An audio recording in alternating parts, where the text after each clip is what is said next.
je haraho nibaza ko jisho cyo bari gihume parce que ibaze gukorera promotion abaririmbyi nka bose bo mu Burundi akaba supportinga akakora tujya tuboro twiwe nombaze nawe cyubibona nawe akaba supportinga batamuzi batamubona. Okay, mu Burundi turafise Diamond, uwo Diamond suwundi ni Satbi. Uzi impamvu ndamwita Diamond? Satbi ni umwiparatuzi wa mbere. Satbi n'umuririmbyi yiparatura sana. Kuko nka connection Fiza Fize zikaba arizo zifise Satbi tuba tugeze ku yindi ntambwe ngaha mu Burundi. Me Fizo arafise connection n'abaririmbyi batandukanye ariko ntashaka kuzivyaza umusaruro. Niyo mpamvu mvuga ko ari kinebwe. Yo, me people, your boy Adronis Promoter, the king of interview. Nkuko mubibona uyu munsi nabazaniye umwe mu basore canke umwe mu bagize umugwi no kwita Lovely Team, ya? Tutaraja kure kwanza tubanze tukuramutse kugira ngo widondore abakunzi bawe n'abakunzi ba Ndaha TV muri rusange. Warakoze cyane kumakanya. Reka mpere kuramutsa wewe kwanza. Ndakuramukije. Ya ndanagushimira kubona umpaye akakanya. Hanyuma ndaramukije n'abakunzi ba Ndaha TV, nongera ndamutsa n'abakunzi ba Lovely Team ndetse n'abakunzi b'umuziki w'u Burundi muri rusange. Ku izina banyita Masaro Patience ariko umuziki unzi nka Young Daft. Young Daft. Umwe mu bagize umugwi Lovely Team guko turi babiri. Ubundi mugenzi wanje nawe yafatiriwe kidogo yitwa Great Brown. Ya Lovely Team numugwi wo batanguye gukora ryari umwuga wao wa music.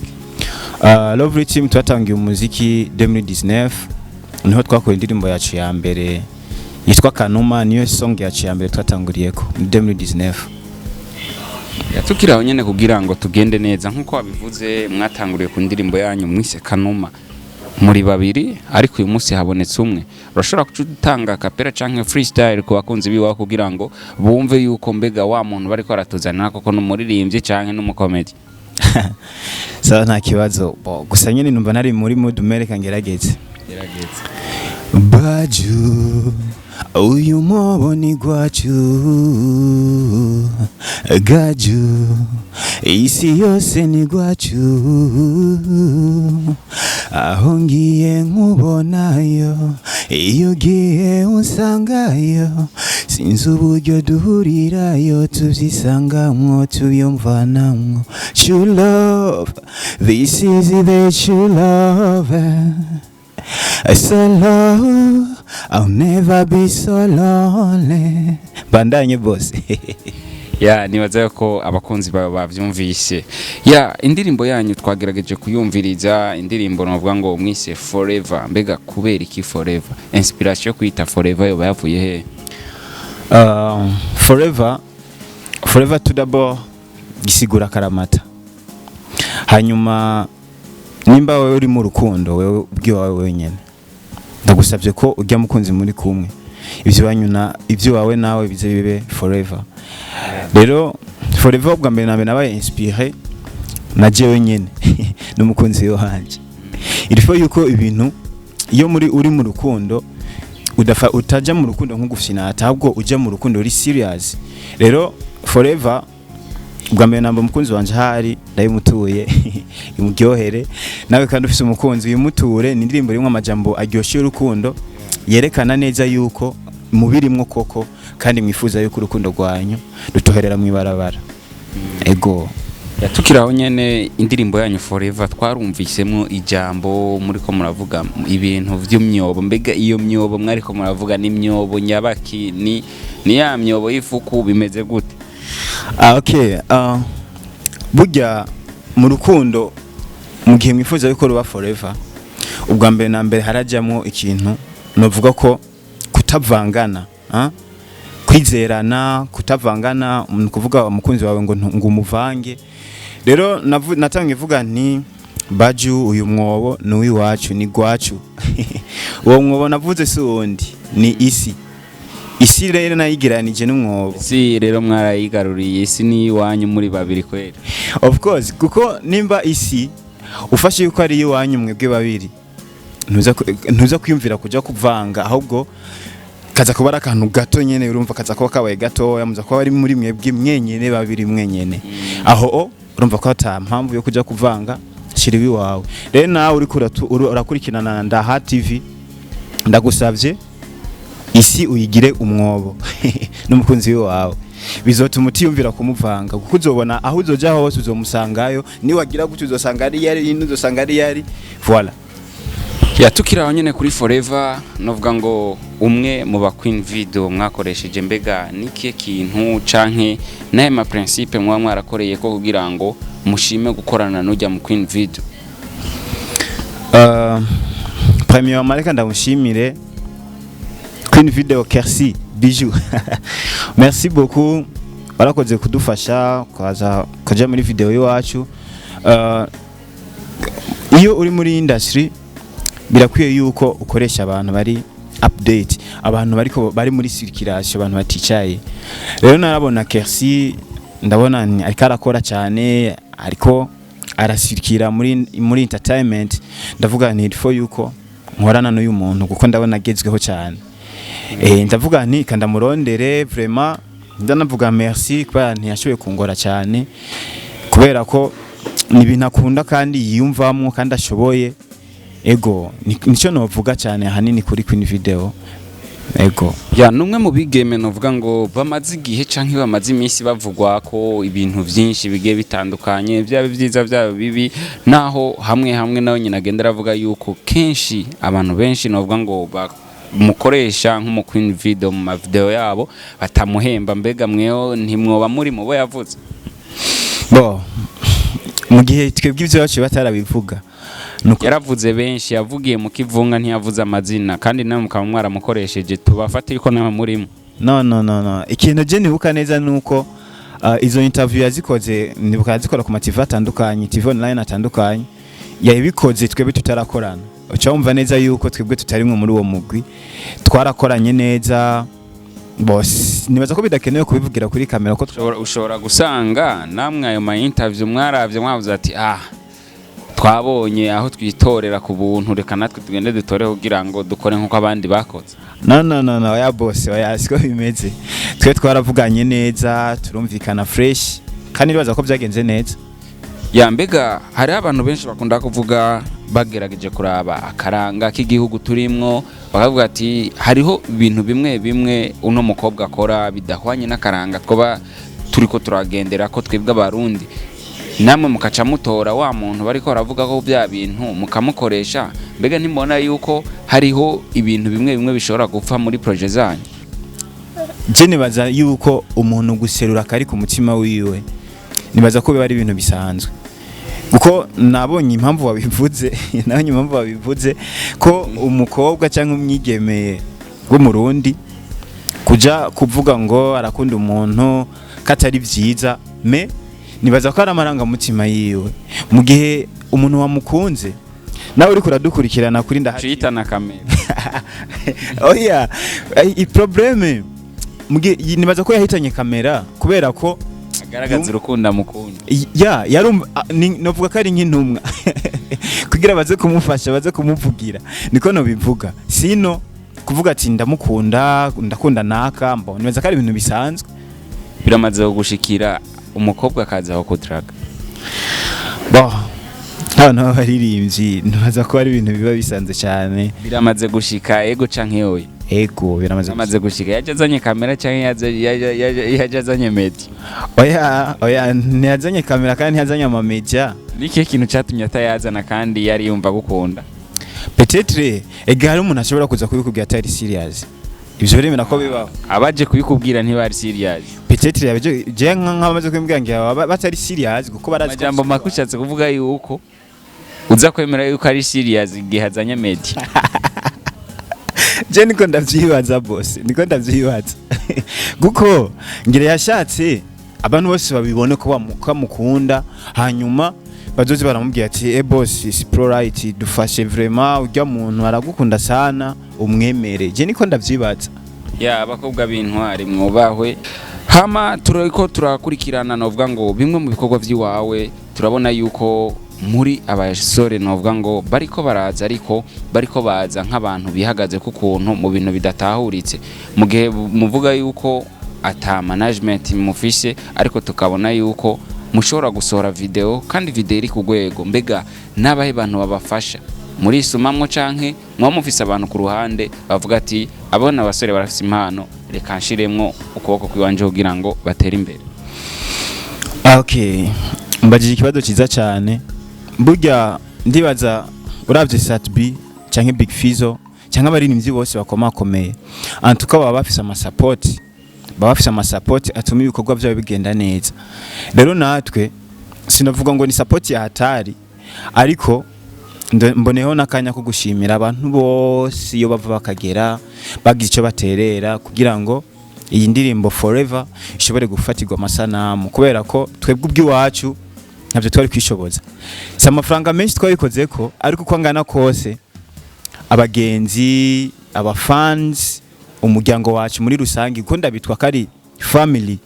Niyo mpamvu dufise na group ya WhatsApp yitwa Lovely Team Family n'abantu badufashije cyane plus de 70% y'amafaranga twarakoresheje ijya video ya Forever nibo bayaduhaye. Muri intwari mwubaho cyane. Ego ndabashimiye cyane gose. Ya nikihe kintu utegekanya novuga ngo gukorera abafana biwawe muri no mwaka wa 2021 twabonye indirimbo yanyu Forever mbega indirimbo yanyu Forever hariho izindi ziba ziri muri stock zizosohoka canke mugomba mureke tugume tubona yinya umwaka wose uhere? Jenny baza ko iyi ndirimbo nta minsi itaneramara irikira kwiza imisi 4 iracyari imisi 4 yakwiye. Ego iracyari nshasha muri make. Ibikorwa navyo dufise ni vyinshi cyane. Nibaza ko nk'abafana biwacu ubwa mbere na mbere ngo dukurikirana kuri Facebook yacu ni Lovely Team Burundi, hanyuma muzoza muraronka ama update y'ibikorwa by'iwacu kubera ko nitwo kwikorana. Oya turabishira out au fil et à mesure umwanya uzo buri kuragenda niko natwe tuzoza turabibaronsa. Rero sino birahari ico nosaba gusa muri uyu mwanya nuko bo feelinga Forever bakayifilinga fresh bakayisangiza n'abagenzi babo mu makope ya WhatsApp ndetse no mu makope ya Facebook bakayirungikira abantu batandukanye ije kure hashoboka gose kugira ngo ikindi gikorwa kizoze Forever yadushikanye kwindi ntambwe. Ego yatukiraho nyene turabona yuko indirimbo yanyu Forever nkuko mwabivuze ari indirimbo iri kiragenda neza mu minsi 4 iri mu maviews atari makeyi mu gihe benshi bakunda kuvuga yuko nobwa ngo nouvelle generation batariko barashigikirwa mbega nihe strategy mwarakoresheje kugira ngo indirimbo ishobore kubifisa amaviews angana kujya kose haheze iminsi 4 gusa? Okay, strategy twakoresheje si yindi turafise umuryango turafise famille niko novuga ko ari famille sino sinkibita abafana oya ndahita ko ari famille. Turafise famille ni groupe WhatsApp yitwa Lovely Team Family na ivuze mu ntango ndiko ndanamashimira ni groupe iri kirakora ibintu bishoboka byose mu kwipartager hirya nino nshimira n'amamedia atandukanye kuko nabo bariko baradufasha. Nshimira na Ndaha TV kuko naho mwe muri ko muradufasha. Rero si ibintu twe twishoboje oya si ibintu turiko turishoboza ahubwo nabantu bariko baradushigikira badufasha gukora ibishoboka byose kugira ishobore kuduza ry'amaviews namwe muko murabona. Ndagusaba nawe utarafyonda kuri Lovely Team Burundi kuri YouTube yacu winjirira biyo ndirimbo yacu Forever by Lovely Team ni indirimbo ifite amasanamu meza kandi ndetse igikorwa iyo ari ciza kiri promoting aco nyene. Ego rero nibaza ko abantu benshi bayishimye nico novuga hanini. Ego yatukiraho nyene novuga ngo muri industry ya music hari benshi mu bantu bakora ama promotion bagakorera abantu ata amafaranga bariko barabahemba canke atakintu babasavye kugira ngo babakorere promotion. Mbega ubutumwa ku muntu bitajisho umwe mu bantu ariko arafasha abaririmbyi b'abarundi mu kumenyekanisha ibikorwa byabo atana ikintu na kimwe baba bamuhaye n'uwe butumwa jisho wo muha? Mbe hajya ikibazo kimwe nanje numva mfise muri jewe ndakunda kwibaza ko Jisho bari umuntu Jisho bari umuntu burya ya jenzi Jisho sindabona Jisho ari we nibaza yuko ubu ukeneye kumenya byinshi kuri Jisho azokwandika kuri page yiwe arafise na Jisho TV arashobora kubaza abamukorera ingene bahembwa sinziriye ko bahembwa batamubona mu boss wabo je haraho nibaza ko Jisho cyo bari gihume parce que ibaze gukorera promotion abaririmbyi nka bose bo mu Burundi akaba supportinga akakora tujya tuboro twiwe ntombaze nawe cyubibona nawe akaba supportinga batamuzi batamubona je sinzi ukuntu no mushimira kwanza guko naho twebwe ataradu supportinga ngo abikore nibaza ko abikoreye grand frère wiwacu abikoreye umuririmbyi mugenzi wiwacu biba ari ibintu byiza nkamubwira nti big up ahari hose nimba ari umuntu nyene nimba atari gihumbi shut up Jisho abikore kandi agerageze gukora ibintu byose bishoboka umuziki wacu ukomeze gutera imbere hanyuma ngira nawe bikaba ari bikunda yo kwishira habona tukamumenya kubera bishitse bakakwereka Jisho mu maso mu yandi nike kintu wamukorera wowe kubwawe ikintu nokora gende muririmbyi namusaba korabo naho batazi kuririmba ya turiko turagana ku musozo team ya Rovery team nkuko muri abajene bariko barabikora ku ndirimbo yanyu Forever n'izindi zagiye ziraryohera abakunzi b'umuziki ndundi nijyari mutegekanya gukorana korabo n'umuntu muvuga ati uyu muntu dukoranye korabo arashobora kudushikana aho twe tutarishikana canke nuyihe muntu ubona yuko uramutse ugiriwe ayo mahigwe yo gukorana korabo nawe mwokorana korabo? Okay, merci, kibazo ciza cyane. Mbe waruzi yuko mu Burundi dufise Diamond? Ndamuzi muri Tanzania, wo mu Burundi ninde? Okay, mu Burundi turafise Diamond. Uwo mu Diamond si uwundi ni Satbi. Uzi impamvu ndamwita Diamond? Satbi ni umwiparatuzi wa mbere. Satbi ni umuririmbyi iparatura sana. Kandi si defo, vraiment si defo. Ndabifata nka karite parce que nimba ufise hangiro ushaka gushikako, nimba ushaka gushika ku indi step, il faut ko wiparatura ugende kwimenyereza cyanye ugire imimenyerano y'umuntu, urondere connection n'abandi baririmbyi. Rero Satbi ico kintu ndakimwemerera ko aho uri big up umusaza urazi kwiparatura kandi ubikora neza. Rero nkovuga ati saba collabo no saba Satbi. Niwe Diamond wo mu Burundi kuko na Diamond urazi ko ntabigenza ararondera abaririmbyi benshi kabisa kugira ngo bashobore gukorana. Rero nanje nkoranye na Satbi ndazi yuko ico gikorwa cyacu comenyekana cyane gusumba aho twakorana na Alikiba ho mu Burundi. Ya Alikiba ho mu Burundi ushatse kuvuga, uri kuvuga mu migani Alikiba ho mu Burundi ushatse kuvuga nde? Alikiba ho mu Burundi sundi ni Big Fizz. Ndibaza nawe urashobora kugerageza kuvuga gusigura impamvu navuze Big Fizz wowe uyizi wewe? Ni banga giwawe niyo mpamvu twari dukeneye kurimenya. Okay, Big Fizz ndamugeranya na Alikiba kubera ko Big Fizz ofete n'umuntu umenga ni nk'igistati yibereye ngaho. Ntugire ngo arakora cyane vya hatari, oya ntakora vya hatari, me ikintu cyose akoze kiza kiri hit kandi arafise faso yandikamwo. Arandika vraiment amajambo texto yiwe ama melody yiwe vraiment biranyispira sana. Me problème iko wapi? Ni kinebwe mutama.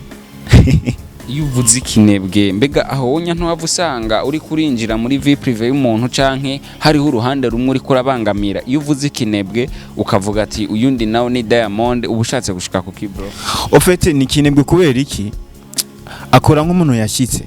Big Fizz akora nk'umuntu yashitse umengo ntashaka kubandanya ngo arengani step yo mu Burundi ngo akora amakorabo n'abandi baririmbyi. Umengo ofete aguma afocusinga ku bintu byo ngaha mu Burundi, ntashaka kurondera kandi amafaranga vraiment nahata yafise gose arafise yamukwiye ashobora kumuconnecta kandi arafise connection n'abandi baririmbyi, me ntashaka kubarondera ngo bakorane kuko nka connection Fizo afise zikaba arizo zifise Sat-B tuba tugeze ku yindi ntambwe ngaha mu Burundi. Me Fizo arafise connection n'abarinzi batandukanye ariko ntashaka kuzivyaza umusaruro, niyo mpamvu mvuga ko ari kinebwe.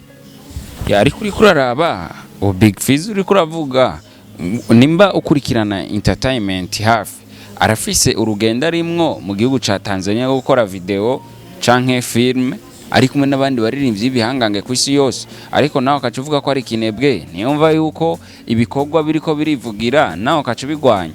Okay, ngaho nyene nce ndakubaza eske kugira aje gukora ijya film niwe yabarondeye canke niwe bamurondeye?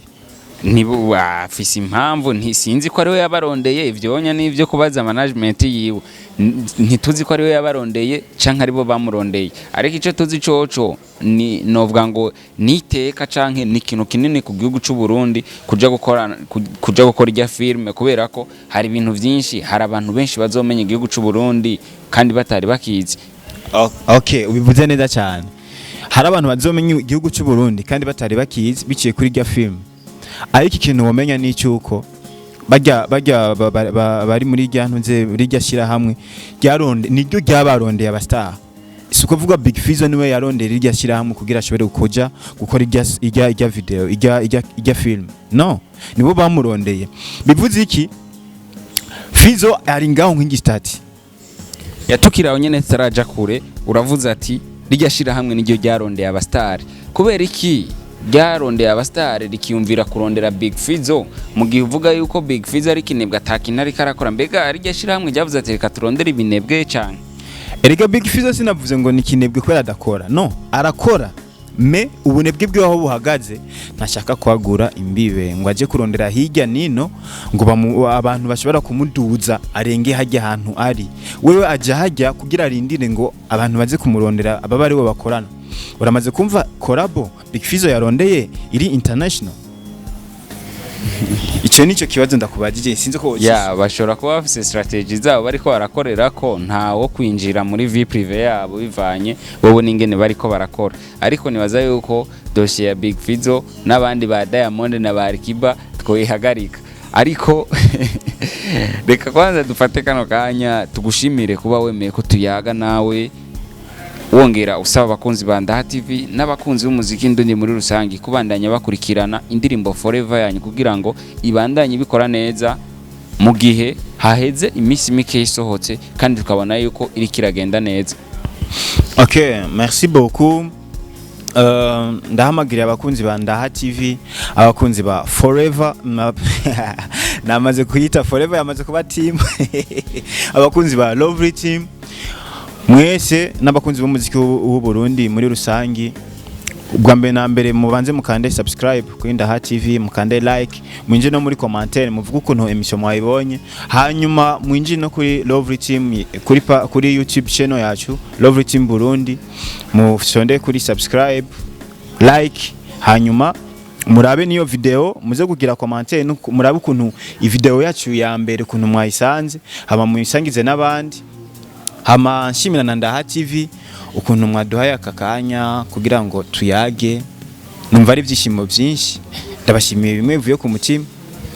Natwe turagushimiye, twongera dusaba abakunzi ba Ndaha TV nko babibasavye mugende mu bashigikire bano basore kugira ngo babandanye babakorera ama video n'amaudio ameze neza. Nkuko mubibona kuri micro mwari kumwe na Atronis Promoter, wa musore wanyu, wa musore karakora ibishoboka byose kugira ngo abazanire impano zigiye zitandukanye ziriko zirabikora neza muri industry ya music. Gumana natwe, wowe utaragira subscribe kuri Ndaha TV, please bikore ugumane natwe kugira ngo ugumubona ibiganiro bigiye bitandukanye. Ciao ciao.